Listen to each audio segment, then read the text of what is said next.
Galera, tudo bem? Professor Daniel Marques de História. Galera, a aula de hoje é sobre os governos JK, Jânio Quadros e João Goulart, tá? Então, a gente acabou de estudar sobre o suicídio de Vargas, né? E o chamado período do Café Filho, do presidente Café Filho interinamente. A gente, inclusive, viu que há uma tentativa de golpe militar ali durante o governo Café Filho. Hoje a gente vai ver esse período aqui que antecede a ditadura militar, tá?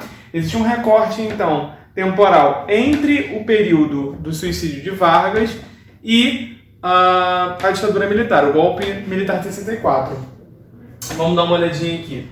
O primeiro presidente depois do suicídio de Vargas a assumir, claro, não considerando o Café Filho, é JK, Juscelino Kubitschek, tá? Governa de 1955 até 1960. Quais são os principais elementos do governo de Juscelino Kubitschek? JK elabora o chamado plano de metas, que ele entende desenvolver o Brasil 50 anos em apenas 5. Ou seja, isso significa um desenvolvimento industrial, urbano, com largo investimento financeiro, e esse aporte vem do Fundo Monetário Internacional, ou seja, FMI, ou seja, dinheiro emprestado, né? Dívida externa, aumento ainda maior da dívida externa. O plano de metas, então, é uma estratégia de desenvolvimento econômico, social e industrial do Brasil em apenas 5 anos, do que ele pensaria em desenvolver 50, né? Ou seja, um crescimento rápido e acelerado. Isso, inclusive, leva a gente para uma terceira posição, que é a chamada abertura econômica. O Brasil abre o seu comércio, a sua indústria, a sua economia para a economia estrangeira, principalmente estadunidense. Então, a gente está falando aqui de um movimento de abertura econômica drástico, tá? Não é qualquer abertura econômica. É o maior até então estratagema, a maior estratégia de abertura econômica do Brasil até aquele momento. Isso é muito importante, já demonstra quais são as intenções, o liberalismo presente na estratégia de JK.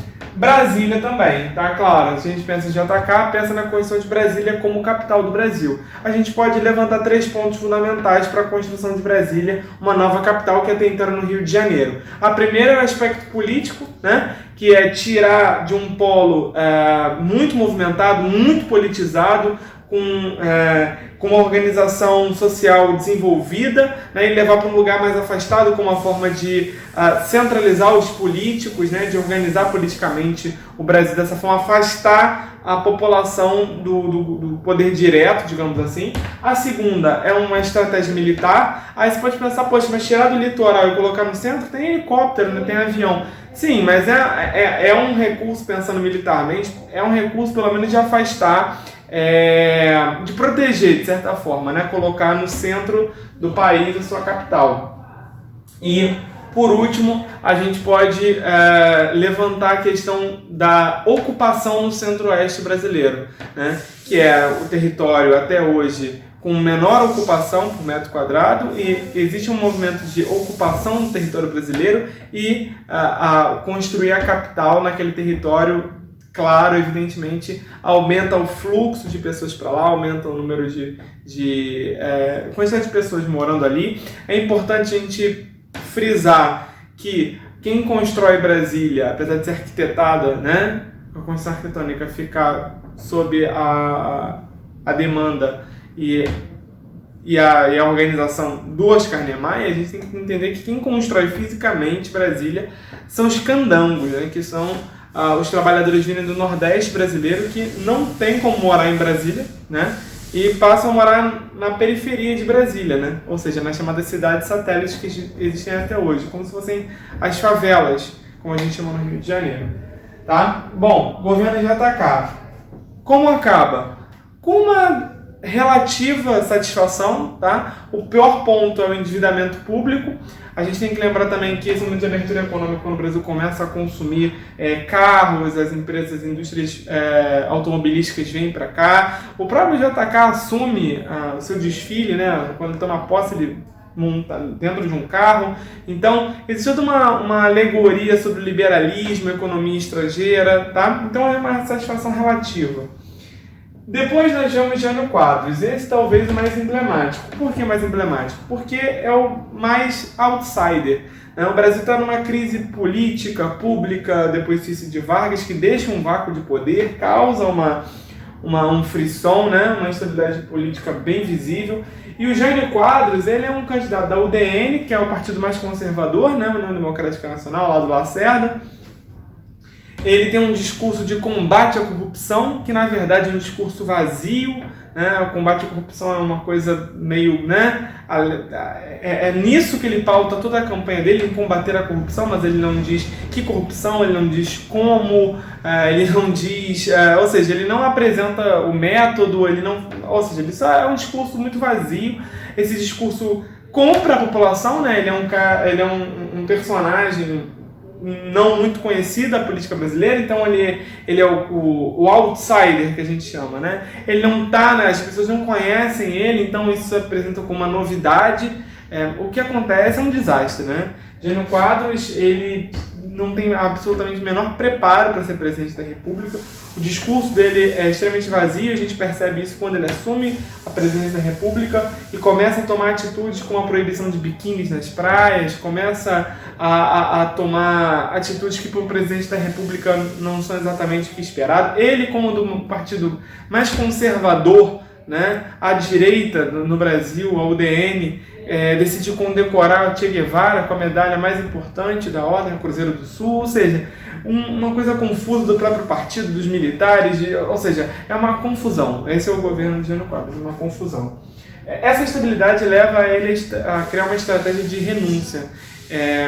Aparentemente, Jânio Quadros acredita que ao renunciar não vai ser aceito pela população e pelos magistrados, e isso vai gerar um pedido para que ele permaneça na presidência da República, aumentando seu apoio popular. Não é o que acontece, né? Ele renuncia na carta que ele escreve por forças maiores e assim fica renunciado.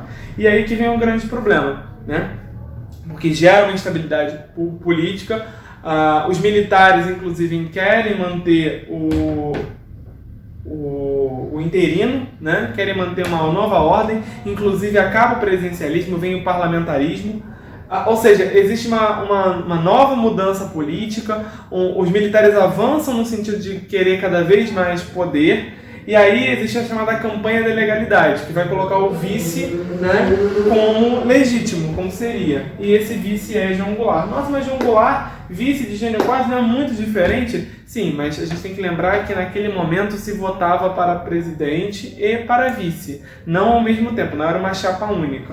Tá? Então João Goulart, né, que foi ex-ministro de Vargas, com um pensamento desenvolvimentista social, consegue governar de 61 a 64, depois de chamada campanha da legalidade, né?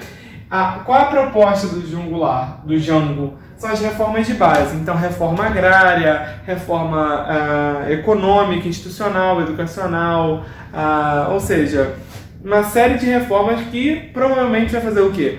Vai tirar e vai bater nos privilégios das grandes elites brasileiras e vai proporcionar uma divisão mais, digamos assim, igualitária. E isso vai soar muito mal nos ouvidos da elite econômica, da classe média. O João Goulart vai ser tido, dos militares principalmente, que vai ser tido como comunista. E dessa forma, o João Goulart vai ser cada vez pior visto pela alta classe brasileira, pela classe média industrialista burguesa paulista e pelos militares. Vai ter um comício clássico dele, que ele vai, depois de conseguir voltar ao presidencialismo, o João Goulart vai fazer um comício na Central do Brasil, onde ele coloca e expõe o que são as reformas de base, qual é o projeto dele.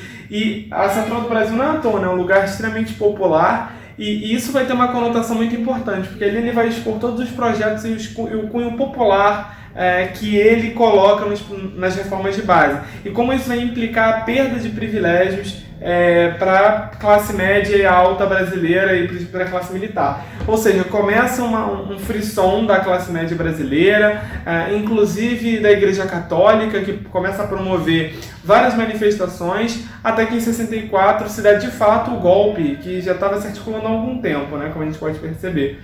Os militares, então, em 1964, se articulam com um apoio da classe média alta paulista, mas não é só paulista, é brasileira como um todo. A gente também tem um apoio de uma parte da Igreja Católica, uma parte é totalmente contra, outra parte a parte mais conservadora da Igreja Católica é a favor. Em 1964 acontece um golpe de Estado, os militares tomam o poder no Brasil, né? E aí começa a chamada ditadura militar. O João Goulart foge do Brasil, né, para continuar vivo, e é isso, os militares tomam o poder em 64, que será a nossa próxima aula, né, falando sobre o regime militar, né, a ditadura civil-militar de 1964 até o final dos anos 80, até o começo dos anos 80, e essa será a nossa próxima aula, falar desse período, o pior período político da história do Brasil, a ditadura militar, tá, que começa em 64. Bons estudos a todos e forte abraço, galera!